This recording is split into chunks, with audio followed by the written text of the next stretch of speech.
Does that mean we'll be able to see you?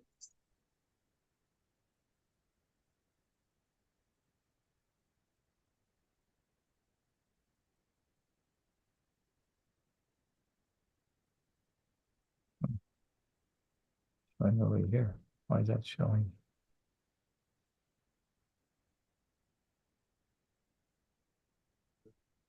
Will Yes, we I'm be able to live. still Why join is the this show? class? Oh, there we go. All right. I'm wondering what was going on. Maybe Tisha B'Av, something's happening. You might not be able to hear us for some reason. Okay, I don't know. thank you. Technology is not cooperating. Sometimes it feels that way. That's what happened to Trump yesterday. He was slurring his words, or there was yeah, what was the slurring? It was about a week ago. They were, I think it's they made were up. He people. wasn't slurring. He just said a few syllables. They had a side. They were over. Okay, folks. Welcome to Tanya today.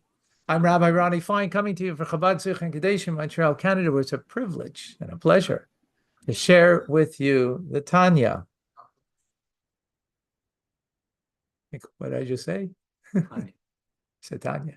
Keep with the program. I thought I meant a music came from Chumash and Rashi. Afterwards will be Chumash and Rashi. First is Tanya. We've got rebelliers in the ranks. As yeah. we speak, there are untold numbers of people on Harabayas. Yeah. So today is Tisha B'Av, the 9th of Av, and as a result of being the 9th of Av, we can't learn Torah during the until midday. So our class is now rather than earlier, but as they say, better late than never, right? And may our learning together bring about the final redemption for all of the Jewish people and for all of humanity, because final redemption, Mashiach now, will be for all people. So we conclude today the first letter of Igeres HaKodesh, of the Alter Rebbe's holy letters.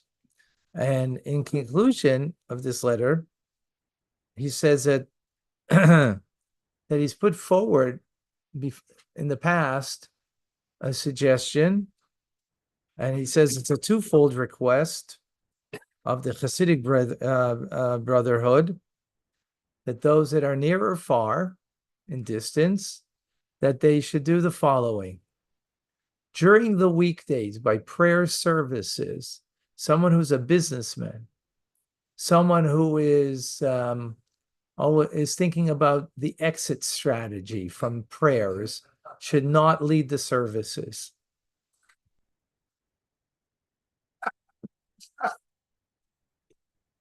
You know that the Alter Rebbe is talking to some of us. Should not lead the services, right? It should be led by those who have the time to pray and that will not rush the prayers. Because sometimes those who are legitimately have to leave because they have legitimate reasons to leave quickly. But the problem is, if they lead the services, then they're leading the rest of the people in a quick, hurried service.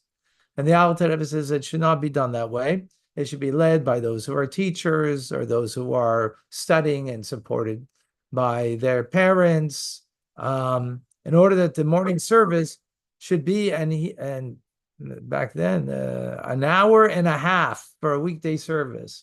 Now, our service is probably one of the longest ones in the city, and it doesn't reach an hour and a half. Well, no, the services themselves. He's not talking about the prep for service, right?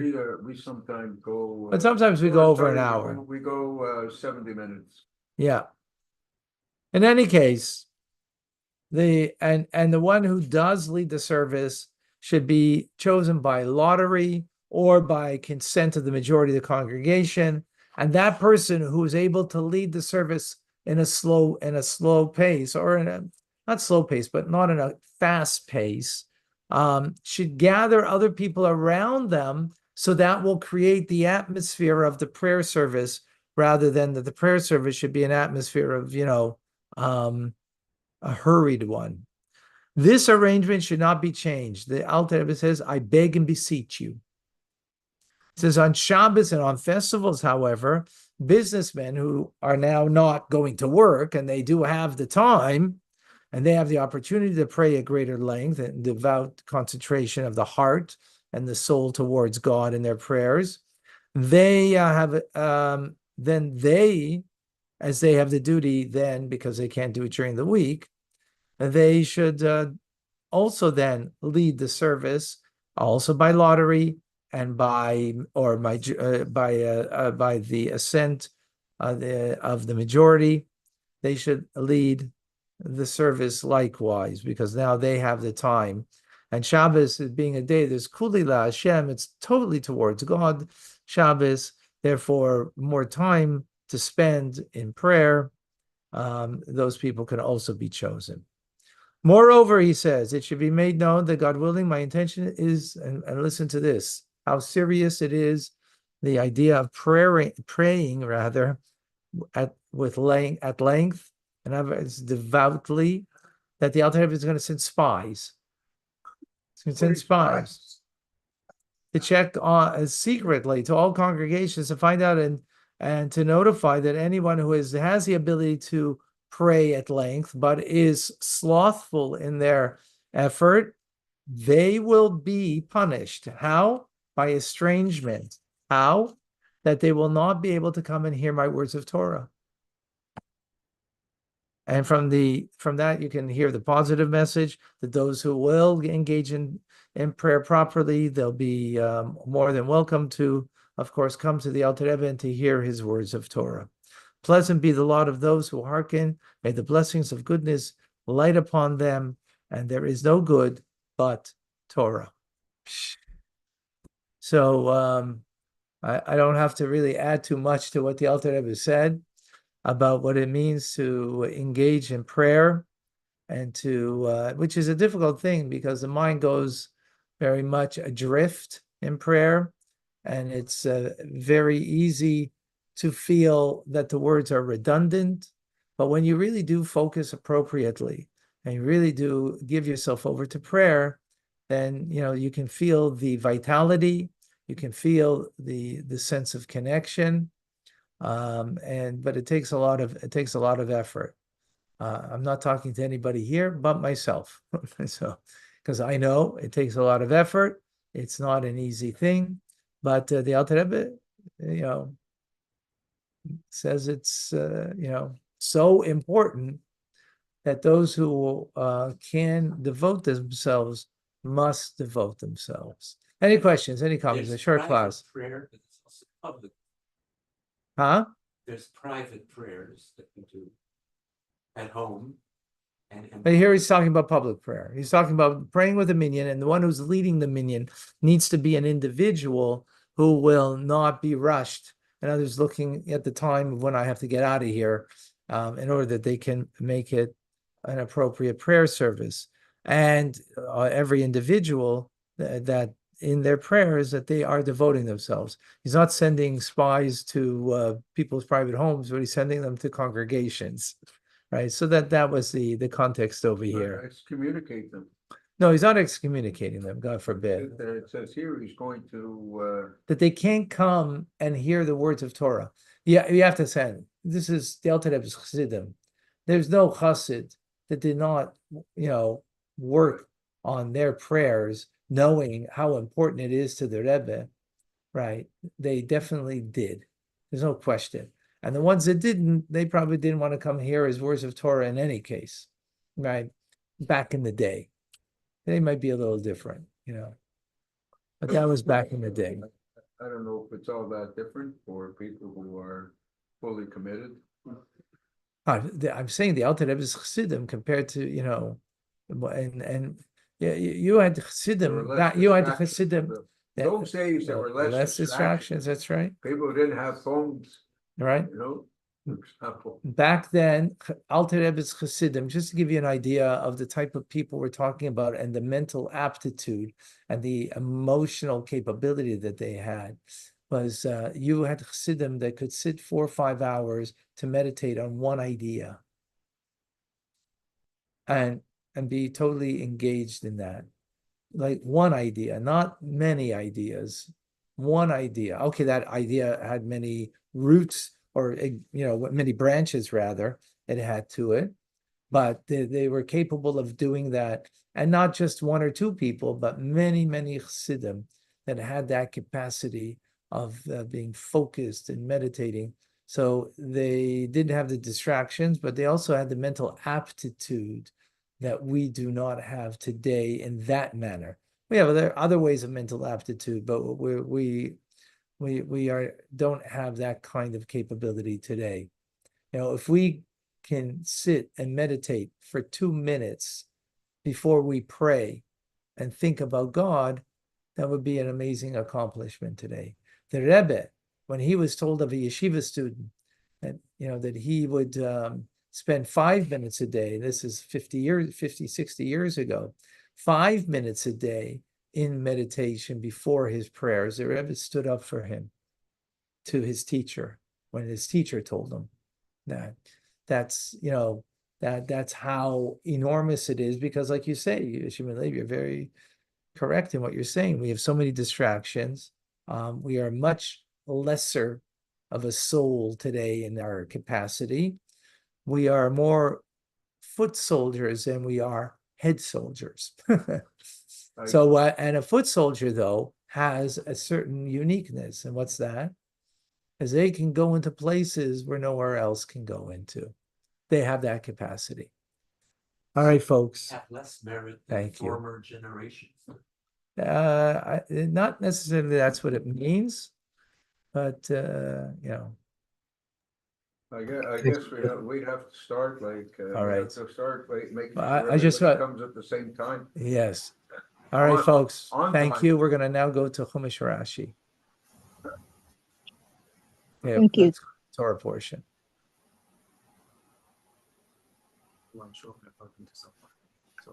Okay. Yes.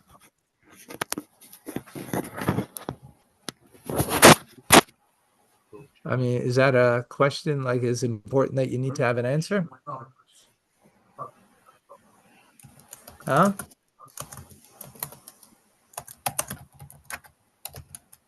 Yeah, but not close by here. Okay, we're continuing. Chumash Rashi.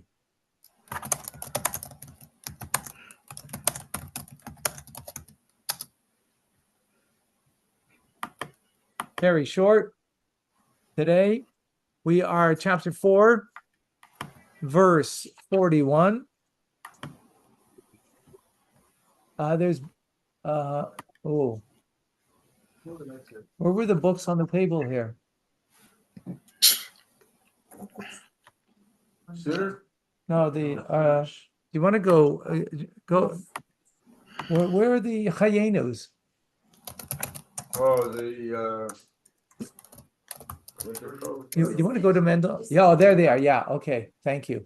Yeah, take them out. Thank you. Thank you so much. Yeah, take them out. Some people have it on their phone. Other people need it. Okay. Is Okay. it the right? Yes, it is. Where's, Yeah, it is. what's it called? VaEschanan. Look for the third reading. We're in the third reading. Okay. I look for the third reading. I don't know the page, but Az Yavdil Moshe. Then Moshe decided to separate Sholosh Arim, 3 cities, Ve'evar Yarden Mizracha Shamish, on the other side of the Jordan River towards the sunrise. Right. This is 3 cities called the cities of refuge. Let's see Rashi in 41. Az Yavdil, you have it there? What page? Oh, you don't have the book. Here, give me the booklet. Give me the booklet. Look at the third reading. It's all in order. It's all in order. Third reading. The numbers are Hebrew numbers. Yeah, but it says it's Monday, and then you go to Tuesday. All right. Monday. Look, it says on top, it says Monday, then it says Tuesday. Okay. Okay, perfect. Ozi Abdil, Rashi in 41. Then Moshe set aside, Nasan Levi, he set his heart, Liyos Chared Ladavar, to be determined about the matter, She Abdilam, that he should set them aside, Afal Pishenim Koltos, even though they would not provide refuge at this point. Ach Yuvdalo, Oisam Be'eretz Canaan, until the cities of refuge would be set aside in Canaan. Amar Moshe said, Mitzvah Shev Shadakaima, if I have a possibility to fulfill a mitzvah, Akimena, I shall fulfill it. Even though in his fulfillment, it doesn't actualize that he could actually become a city of refuge, but I have an opportunity. It's still a mitzvah. So I'm going to do it. This is on the side of the Jordan to the east, on the side, Yarden, which is on the east side of the Jordan. Okay. Next Rashi, Mizracha Shamish, on the east side, literally means on the rising of the sun. That's what it means. Lefi Shuhu Davuk, since this word Mizracha is connected in a construct form, Nekuda Reish Bechatav, so the Reish is vowelized with a Chatav, Ashva, Mizrach Shel Shemish, the rising of the sun is a reference to the east. Mokum Zrichos HaShemesh means the place of the rising of the sun. Okay. Now, what is this city for? These three cities for? Lanus Shama, to run over there. Retzeach, a murderer. Asher Yirtzach, that will murder. Esre'ehu, his fellow, his friend, his fellow man. B'bli das, without knowledge, meaning unintentionally. I'm giving you literal translation so you can learn properly. B'bli das means without awareness, which means unintentionally, right? In other words, you weren't aware in your killing. But who and he did not hate him mitmol shilshaim from yesterday, in the past. Benas, right?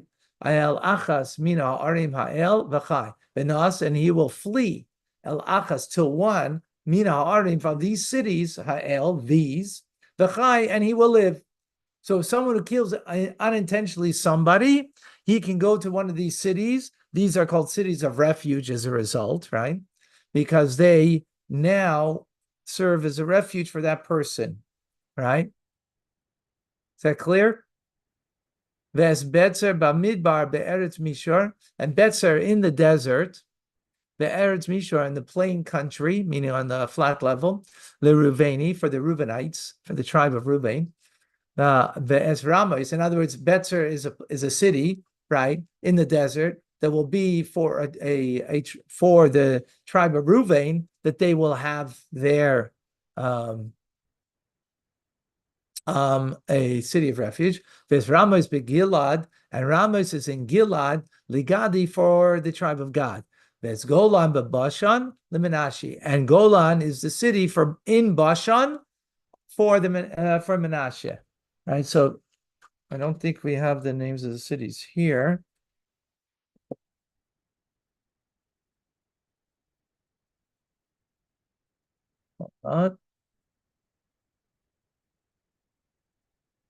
Looking to see.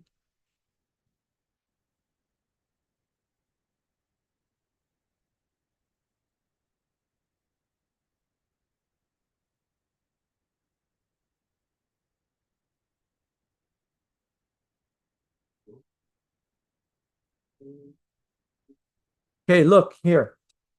Here are the three tribes. You see their Transjordan over here? So here's Reuven right by the Dead Sea on the Jordan side. And here is, so Reuven has got this territory over here. Gad has his territory over here. Also, it's by the Jordan River. And Menashe is on top.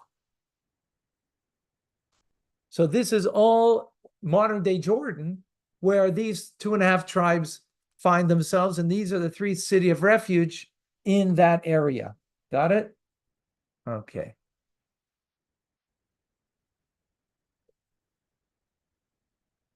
V'zois HaTorah, and this Which was the half tribe? Menashe. Menashe was a half tribe, yeah. How come it's a half tribe? Because Only half stayed there, ha- half went. good question, but not for the moment. Don't have an Sure. answer, Okay. V'zois HaTorah, and this is the teachings of the Torah. Shesam Moshe that Moshe placed Lifnei Bnei Israel. Did anybody say that today? Very good. V'zois HaTorah Shesam Moshe Lifnei Bnei Israel. That's the verse we just learned. Look at that. Wow. Isn't that amazing? Rashi in 44. V'zois HaTorah, and this is the teaching. Zuhi Asid Lesader, dishes which will be set forth after Parsha Zu, after this passage.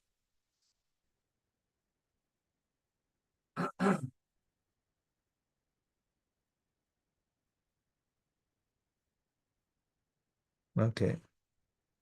So these are the subjects now. The Ela Ha'edus, and these are the testimonies, V'achukim, the statutory laws, V'amishpatim, those are the three types of laws. Edus are like Shabbos is a testimony, right? Chukim is like the red heifer, well, Mishpatim are like, not the laws of theft.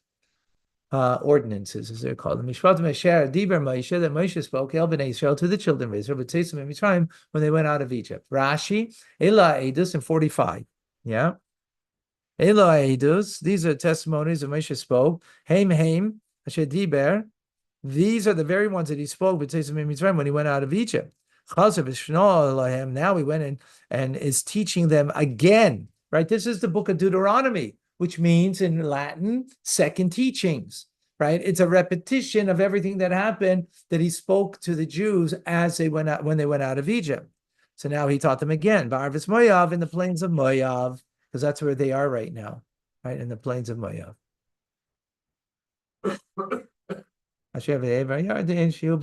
Which is on the east. That was, right. Okay.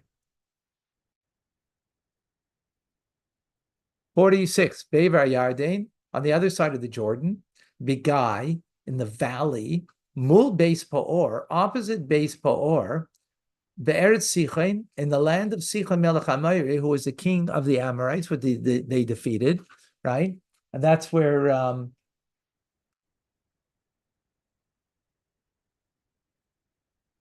Ruvain is, their territory, I think, if I'm not mistaken. Right, Vasher Yoshe b'Cheshbon, or Eretz Melech Moira Yoshe b'Cheshbon. He dwells in Cheshbon. Let me see. It's exactly. I'm actually curious. Excuse me a second.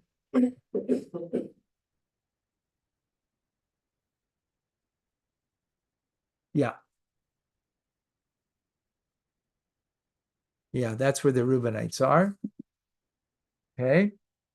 Sorry, when I lose myself. Asher Hika Moshe, that Moshe smote them, Bnei Israel and the children of Israel, when they went out of Egypt. The Yershu es Artsai, and they possessed his land. There's Oig Melech Bashan, and also Oig Melech, the king of Bashan, and that's where the Gadis are. Because here's Cheshbon. Let me just see. Cheshbon is on top of the Dead Sea, so that's that's where the tribe of Gad is. Sorry, Oig Melech Bashan, Oig the king of Bashan, Shnei Malachei Amoiri, the two kings of the Amorites, Asher Be'ever Ayarden, Mizrach Shamish, that are on the other side of the Jordan towards the sunrise. In other words, to the east. Asher Be'ever Ayarden, Shube Mizrach, which is on the east side. She'ever Asheni Hube Mariv. Or the other side is the western side, right over the Jordan. Me'aror Asher Sfas Nachal Arnoin, from Aror, which is the bank of the river Arnoin, Ad Har Shioin, He Chermain, which is Chermain. Chol Arava Be'ever Ayarden Mizrach Ad Yamarava Tachzashtes Hapiskan. And all the plain across the Jordan eastward as far as the sea of the plain under the waterfalls of the hill. So here, let me just show you over here. In the picture, we have over here. Here's the Arnon River. Comes out of the Dead Sea. Here's Cheshvain. That's where God is in this area. Comes out of the Dead Sea, does it flow into the Dead Sea or flows out of the Dead Sea? I guess flows into. I don't think anything flows out, right? I don't know. I think it only flows into, not out. Right. That's why it's called the Dead Sea. It ends there, right? Becoming deader. I mean, that's what it looks like, at least. The truth is, I can't see for sure if it goes into the Dead Sea. That's right. Seems like. Yeah. And here's the plains of Moab. This is where the Jews are right now. Here, this is the plains of Moab. This is where they are right now, right? On the eastern side of the Jordan River, right here. There's the Dead Sea, but this is the Jordan River. That's where they are. What's that today? Is that Jordan? Jordan, exactly. That's where they are. Right across from Jericho. Not far, stone's throw from Jericho. That's the first place that Joshua went in this, right? Do we Okay. sing? Should we sing the song? And they'll come tumbling down. And the walls came down. Tumbling down. All right, folks. That's it. That's a short Chumash. We did Chumash Rashi, we did Tanya, and Rambam not today, but we'll continue tomorrow. Rabbi, Okay. were those tribes Sure. admonished not to go on the other side of the Jordan? No, they got permission to go. They just had to come and fight. They had to come into the eastern. Because they Cross the wanted to take Jordan. care of their flocks and their cattle. Yes. Insane. So they were only admonished that they didn't want to be there for the rest of the people. But they did come. They did. Right. All right, thank you.